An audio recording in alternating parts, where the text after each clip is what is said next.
Good afternoon. I want to thank everybody who joined us in Ukraine Media Center Ukraine Forum. It's year 9 of the war and day 267 of our fight for freedom. And now we will be talking about the situation in our skies.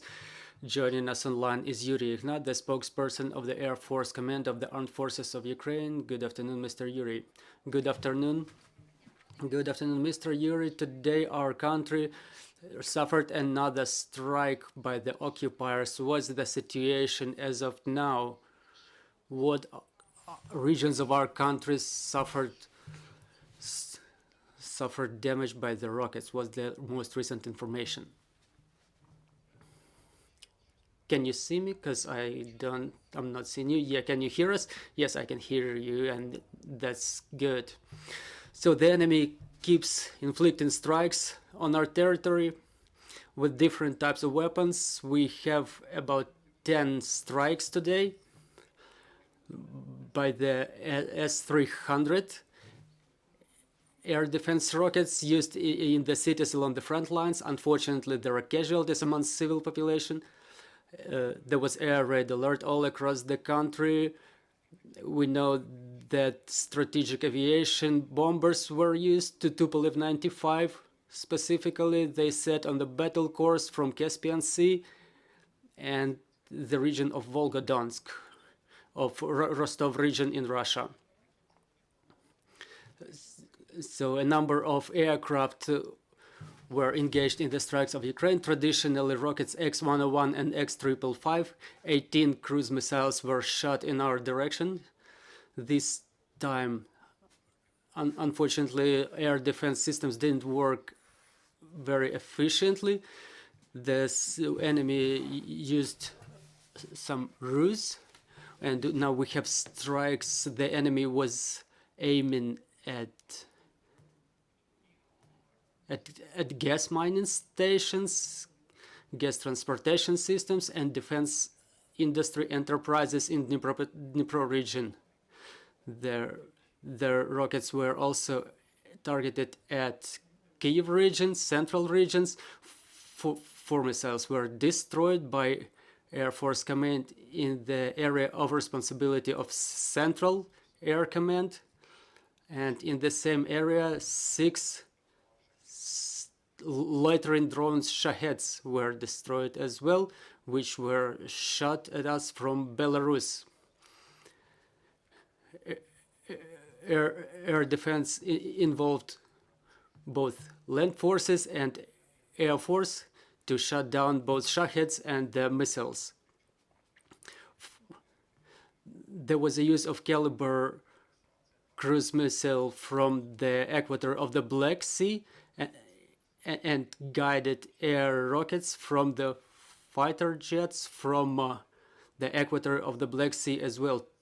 2 of them were destroyed by the air defense forces, and we are specifying the information about the last strikes. This is the information what we have at the moment. Mr. Iurii, we understand that the air raid alert is maybe still on, and we see the information frequently that the time of arrival, estimated time of arrival is 20 or 25 minutes. Some media publish this information. Is that information true?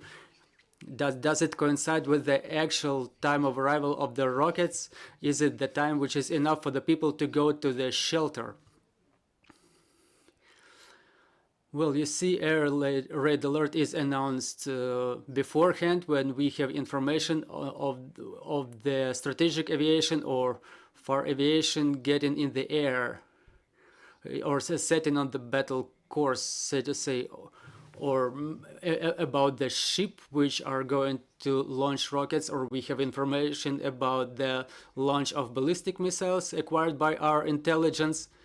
And at the same time as, for example, MiG-31K gets in the air from the territory of Belarus. You know, this time it's not a training air raid alert, and we really see the work of our air defense forces today. It's not as lucky as it was during previous days, because Ukraine which we keep emphasizing all the time, that we don't have enough air defense means to efficiently work on the enemy targets. And we still require more systems that provide 100% result in the areas of their operation, because we cannot disclose the information where Iurii is located, where NASAMS are located, but in the areas of their responsibility,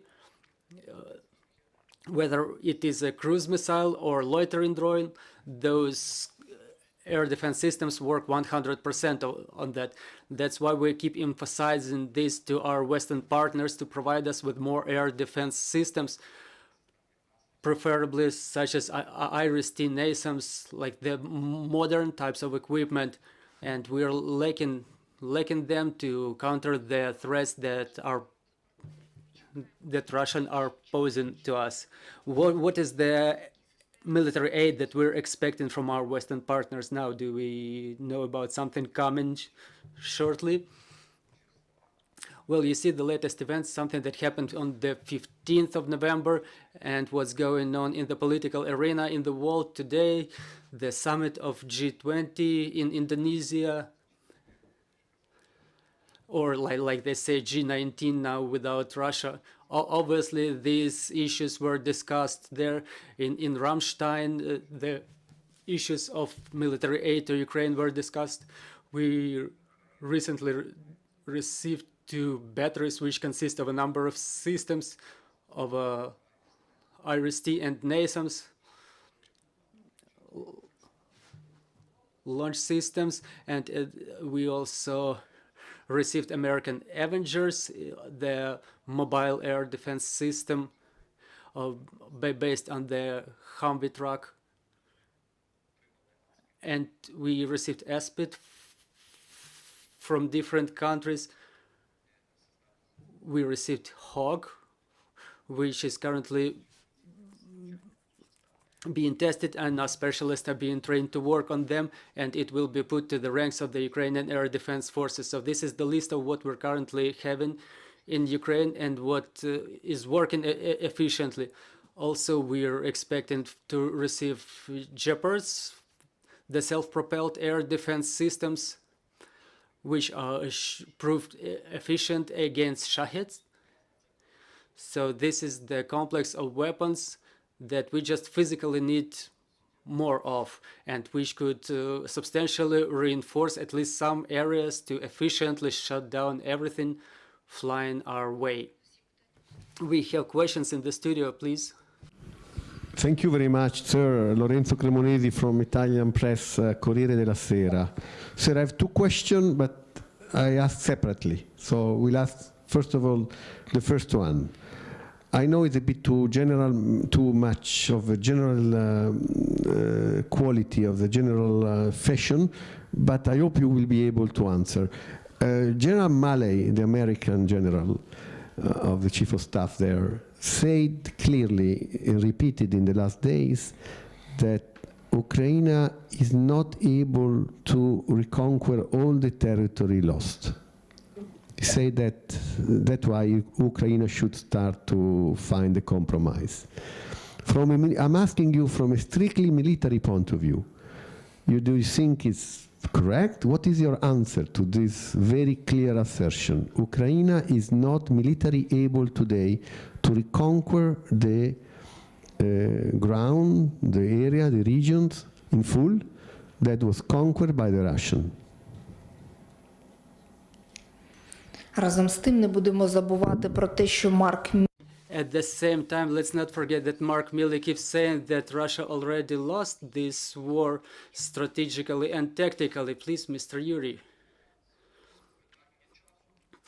That's just a question of time, and it's a question of support of how the world provides the military help to Ukraine.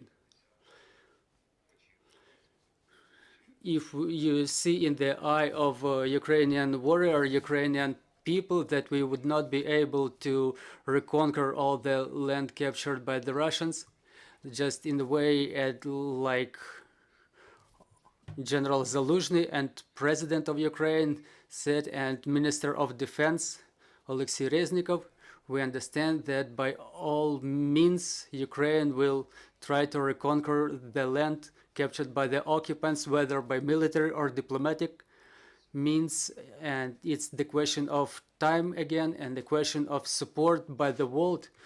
If the world continues to do what they already started to do, in fact, all the world supports Ukraine. It's just a couple of countries who vote along with Russia in the Security Council of the United Nations.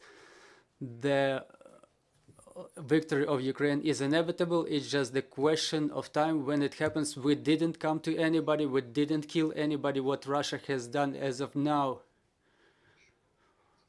what is offered now, like any negotiations, what do we concede any regions to them, to give them, to let them cut our hand so that they could bite another one after a certain time?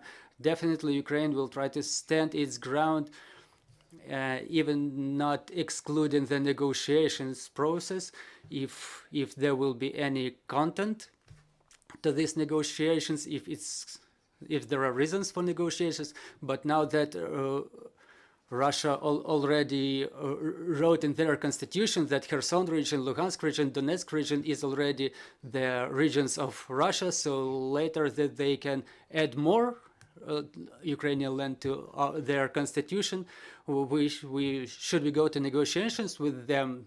So no, those negotiations are not worth it. Thank you, Mr. Iurii. Another question. Thank you. You're very clear. I really appreciate your answer very, very much, sir. Thank you. Second question. You mentioned the territory. You include the territory conquered by Russia, occupied by Russia in 2014, Crimea and the area so-called autonomous region. You include them, Crimea and the rest. And again, as a military man, how do you see the Russian defense, air defense, I presume, but defense in general of Crimea? Thank you.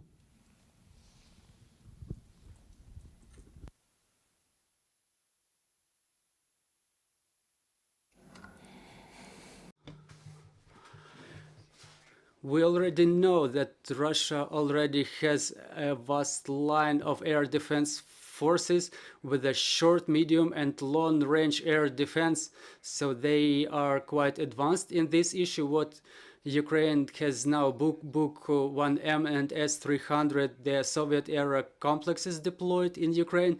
Russia had them modernized already, so they're Buk M2, Buk M3, Tor, Panzer, S-350,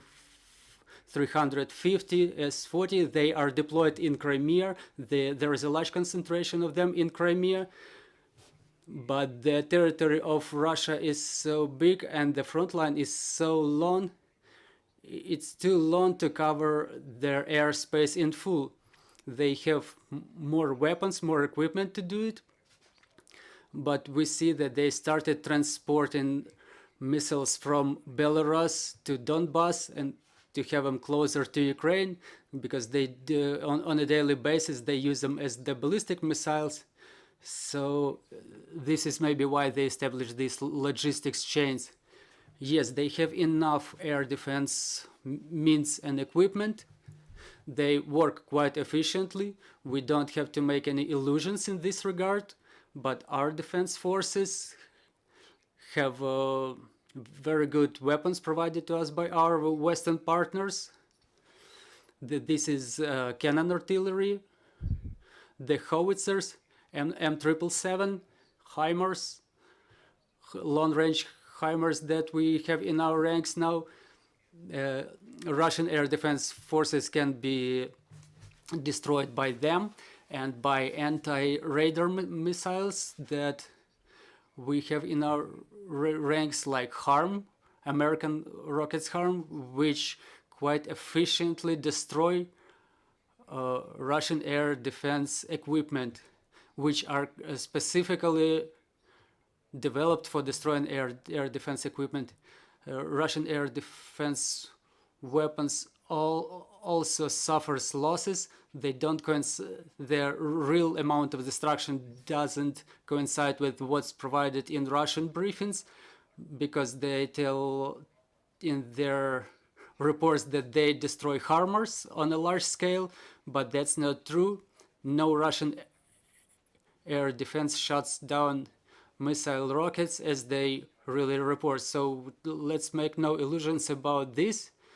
And maybe this is something that our command and pilots and the whole of Ukraine dream about when the decision will be taken to provide the multi-purpose aircraft to Ukraine. So the situation will change drastically, and Russian air defense will have trouble doing something against that, because Western aircraft like F-15, F-16, F-18 have a very wide range of weapons which can effectively work on the enemy air defense targets, on their different types of enemy weapons. Mr. Iurii, last question regarding F-16 about training of our pilots. Was the situation at this moment? Did the training already start? Well, you know, if it would have started, maybe the whole information space would have been filled with this information. Unfortunately, we don't have any confirmation of that now about any training of our pilots, because the decision is not yet taken, the final decision to provide any type of fighter jets like this to Ukraine. We're still in negotiations, we're still in the process of consultations, we're developing the roadmap about how Ukraine would be able to receive this aircraft. We have what we have at this moment. We have quite powerful air defense systems at this moment, including Hawks. And at this moment, even Norwegian NASAMS, which are in 12 countries of the world and are needed by Ukraine a lot now, they could help a lot in air defense. You see how massive are the recent strikes, which strike Ukrainian people, which strike residential areas. Now we even see the consequences of these in the European countries, like this latest story with Poland. We know that Moldova suffered some damage because the Russian air defense rocket fell there. So Russia is losing a lot of its offensive potential. Only 85 cruise missiles were destroyed on the 15th of November. So it's minus to their arsenal. Thank you for joining us, Mr. Iurii. Thank you for joining our air. Dear friends, I will remind you, we had Iurii Ihnat join us, the spokesperson of Air Force Command. Our next briefing is at 1700. We will have Irina Vereshchuk joining us, Vice Prime Minister of Ukraine, Minister for the Reintegration of Temporarily Occupied Territories. So bear with us. Let's trust in our armed forces and work on our victory together. Glory to Ukraine.